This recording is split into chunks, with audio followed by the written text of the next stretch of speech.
শেষে ফাইনালি আমি চলে যাচ্ছি ঈদের দিন সকাল সকাল তোমাদের থেকে বিদায় নিয়ে। তো ভাবি আমার সালামিরা সকাল সকাল দিয়ে দাও। সালাম কর। কিসের সালাম? ওভাবে সালাম করতে হয় না, বলতে হয় আসসালামু আলাইকুম ভাবি ঈদ মোবারক। আমার সালামিটা প্লিজ।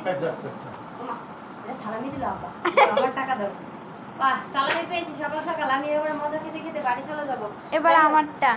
কারটা তুমি কিটা? হু আর ইউ? তোমায় এটা হবে না, তোমার জন্য আমি সারা রাত জেগে কষ্ট করে। এই যে এটা হবে না, তোমার জন্য আমি সারা রাত জেগে কষ্ট করে। তাই ওকে, ঠিক আছে। নাও তোমার সালামি। এখন কাহিনী করা যাবে না, গাড়ি আর এটা হলো তোমার ইসের মেহেদি লাগাই দিছো তার জন্য। হ্যাপি? ওকে ভাবি, একটু পানি দাও, আমি যাইগা। এটা খালি এটা করে ফেলাই দিও। এই লাগে কমপ্লিট। হ্যাঁ লাগে কমপ্লিট। তো কি আছে এগুলো? কিছু নাই, আমি খালি ব্যাগটা নিয়ে বেরোলি হয়। সব কিছু